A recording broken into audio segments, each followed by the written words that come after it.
Fala pessoal, bom dia, boa tarde, boa noite. Aqui quem fala é o Daniel Rezende Barros, aluno da turma de Introdução à Ciência de Dados, né, CKP 9011, ou outro código CK0223. E hoje, pessoal, a gente vai falar aqui sobre a nossa querida lista 8, acredito eu que a saideira, né, um dos últimos exercícios aí que a gente vai realizar nessa disciplina. Então, sem mais enrolação, pessoal, vamos para o enunciado. Essa é uma lista que a gente vai focar uh, nas regras de associação, né? Então, o objetivo é exercitar os conceitos referentes à regra de associação. E a questão consiste de um único desafio aqui, um único exercício, mas que ele pode ser explorado em diversas outras aplicações, né? Então, a gente vai continuar trabalhando com aquele nosso dataset do Fake Telegram, que a gente já está trabalhando desde o começo da disciplina, né? Então, aqui o professor só adaptou um pouco o texto, né, para acoplar nesse contexto. E, basicamente, a gente vai descobrir, né, as regras que associam as entidades nomeadas presentes nas mensagens. Então, a gente vai trabalhar mais uma vez com aquela coluna conhecida no nosso dataset, né, o Context Anonymous, que contém as mensagens anonimizadas de todos os usuários lá do aquele dataset. E para cada mensagem identificada, a gente vai fazer uma identificação da lista de entidades nomeadas. Utilizando essas listas, essas entidades nomeadas, descubra as regras de associação interessantes. Então, além disso, a gente vai utilizar os algoritmos de classificação, né, o algoritmo a priori, o FP-Growth e o ECLAT. Beleza, pessoal? Então, show de bola. Aqui, galera, aqui nós temos o meu Jupyter Notebook, né? Então, foram essas as minhas implementações.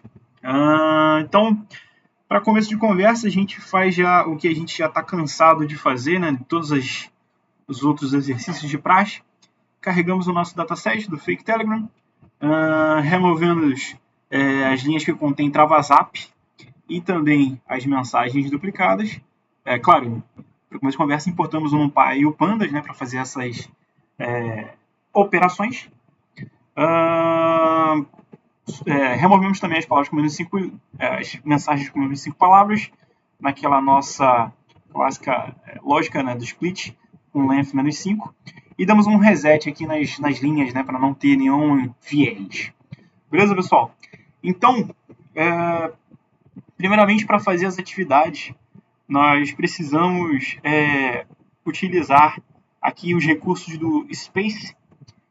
O Space é uma extensão justamente para a gente fazer o ENR, né? Ou seja, a extração de entidades nomeadas. Então, essa biblioteca aqui já contém muitos recursos bem importantes e bem úteis, né? Para a gente fazer essa extração das entidades. Então, basicamente, a gente vai carregar um modelo do Space aqui, né? Sendo que, lembrando que vocês vão ter que instalar esse pacote na máquina de vocês para executar isso aqui.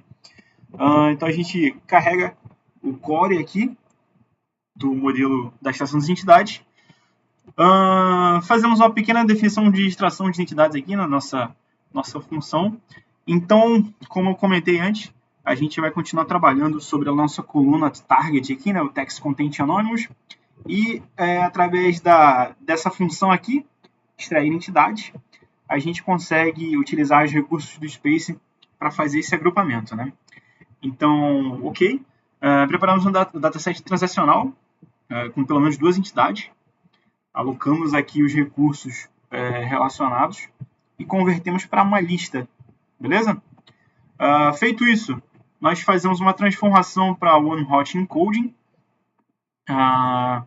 desses datasets reformulados após a aplicação de recursos do Space. E aí a gente pode partir para as métricas, para os algoritmos que o professor pediu, né? Então, o primeiro de todos vai ser o nosso algoritmo a priori. O algoritmo a priori é um algoritmo clássico de descoberta de padrões frequentes, né? Os itens que ocorrem juntos, beleza? Então, ele se baseia unicamente, exclusivamente no princípio da antimonotonicidade. Então, basicamente, ele gera candidatos a partir da combinação de itens frequentes, conta as ocorrências desses itens no dataset, remove os que não atingiram o suporte mínimo, né, um patamar base, e depois ele repete o processo com as combinações maiores, né? Então, aqui a gente tem a definição do frequency a priori. Então, novamente, né, utilizando os recursos do Space. Beleza? Então, utilizamos aqui esses parâmetros do DFBin, os binários do parâmetro, o mínimo suporte, como eu falei aqui, né? Remove os que não atingem suporte mínimo. Então, o suporte mínimo vai ser 0.01. E o use columns true é um recurso padrão, né? Que ele já vem com essa presetagem aí. As regras a priori vão ser as associations rules, frequência a priori, métrica de confidência e com o mínimo de threshold de 0,5%. Ou seja, eu tenho que ter pelo menos 50% aqui para eu incluir essa combinação de regras, né? Beleza? Então, essa assim que a gente faz a regra a priori. Nosso segundo algoritmo, né, o FP Growth, é o Frequent Partner Growthing. Ele é uma alternativa ao algoritmo a priori, ele é mais eficiente que o a priori, porque em vez de gerar e testar todos os candidatos, ele constrói uma estrutura de árvore, né? Nossa querida FP-Tree. Então, com essa estrutura de dados, ele consegue fazer todos os trâmites para organizar e alocar os itens mais correlacionados entre si, né? Então, beleza, ele cria essa árvore, né, FP-Tree, como caminho dos compactos dos dados de entrada, e depois disso ele extrai os padrões, né, diretamente dessa árvore, em vez de gerar candidato por candidato especificamente. Então, por conta disso, ele é mais eficaz que o algoritmo a priori. Beleza? Então, aqui a gente usa novamente os recursos do Space, né, utilizando essa função aqui, FP Growth. Mínimo suporte novamente é 0.01, eu mantive esse parâmetro para todos os algoritmos. E as regras de Association Rules, mantendo a regra de confidência, né? E o threshold de 50% também. Show? Com isso a gente já tem 2 de 3, né? E o último é o nosso querido ECLAT, né? O Equivalence Class Clustering and Bottom-up Lattice Transversal. Beleza. É um algoritmo baseado em interseção de transações, ou seja, ele usa uma estrutura chamada de TD-list, ou seja, basicamente ele dá uns IDs, né? É uma lista de IDs, onde ele armazena cada item que aparece. Então, como é que ele funciona? Ele representa cada item, cada mensagem, né, no nosso contexto aqui, como um conjunto de transações com IDs, e ele usa essas transações nos conjuntos para descobrir os padrões frequentes. E com isso ele faz com que a forma de com isso ele opera primeiramente de forma de profundidade, né, depth first. Então, ele vai lá no final, o mais frequente, e vai subindo para os menos frequentes. Né? E assim ele faz a estrutura de busca, né? Então, beleza. Primeiramente, né, como a gente tem que começar pelo mais profundo, a gente constrói o índice invertido, né, indo de baixo para cima. Então, aqui a gente faz essa inverted index, perdão, e faz essa matrizinha aqui para não perder os índices. Após isso, a gente faz as combinações de entidade por pares, né, ou seja, 2 por 2, novamente mantendo o mínimo suporte de 0.01. E salva tudo isso aqui numa lista, né, as regras de ECLAT. Beleza? Então, com isso, a gente tem nossos 3 algoritmos aqui de comparação que foram solicitados. Pessoal, isso tudo foi utilizando os recursos do SciPy, né? Isso tudo foi utilizando os algoritmos, os recursos do SpaceSci, perdão, SciPy, do SpaceSci, mas a gente consegue reproduzir essas mecânicas também com outra biblioteca chamada Stanza, da equipe do Standard Forge do NLP.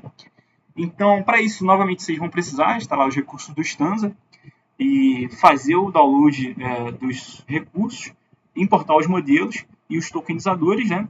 Então, eu apliquei aqui mais por uma questão de curiosidade, né? Mas o Stanza também consegue fazer a comparação dos algoritmos a priori, FP Growth e NLP. Então, deixa aqui essa opção para vocês. E por último, né, mas não menos importante, além dos Stanza, a gente tem os modelos pré-prontos do Hugging Face, né, que a gente também pode utilizar para fazer esse trabalho de Bert-Baum mais Nair, né. Então, fica a cargo aí do experimentador, né, quem quiser seguir por cada um desses 3 caminhos, a gente consegue fazer essa mecânica aqui, né. No Hugging Face, pessoal, a gente vai precisar de uma conta no Hugging Face para fazer a sincronização com o Hugging Face e utilizar alguns dos modelos que a gente pode usar para fazer esse trabalho, né? Então, aqui eu utilizei o modelo pré-treinado do BERT Base Português Cased, no Neural Mind, né? Novamente repeti aqui utilizando os tokenizadores, né? E fiz um pequeno experimento aqui com esse texto aqui. Ó. O presidente Lula visitou o Brasil em 2025 e também falou sobre a situação do Brasil usando o Jupyter Notebook no Windows. Então, joguei no modelinho e ele deu essas saídas aqui, ó. Entity Group, Work, Log, Data, com bastante certeza aqui, acurácias bem elevadas, 95%, 97%, 99%. Então ele conseguiu clusterizar aqui as coisas da mensagem com certa propriedade. Beleza? Pessoal, de longe, esse aqui foi um exercício que eu mais tive dificuldade. Por quê? Dificuldades técnicas, né? Porque eu botei tantas opções para vocês? Porque aqui na minha máquina eu tive dificuldade inicialmente com o Space. Quando eu instalei o pacote na minha máquina, ele deu incompatibilidade com os recursos nativos do NumPy.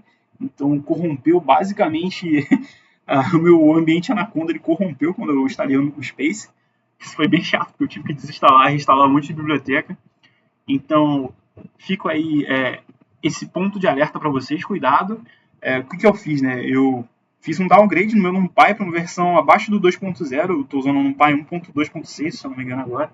E com isso eu consegui ter compatibilidade com os recursos do Space. Aqui no Stanza, ele também é muito bom, ele é mais leve que o Space, porém ele não tem recursos para textos em português. Por isso que eu tive que usar os tokenizadores, beleza? Então vocês podem ter alguma dificuldade aí, ele é mais aconselhável para quando for utilizar textos em inglês, beleza? E uma dificuldade muito grande que eu tive no Hugging Face também é justamente porque eu demorei para achar esse modelinho aqui, o BERT Base Português Cased. Eu estava utilizando o BER alguma coisa. Deixa eu ir para minha colinha aqui.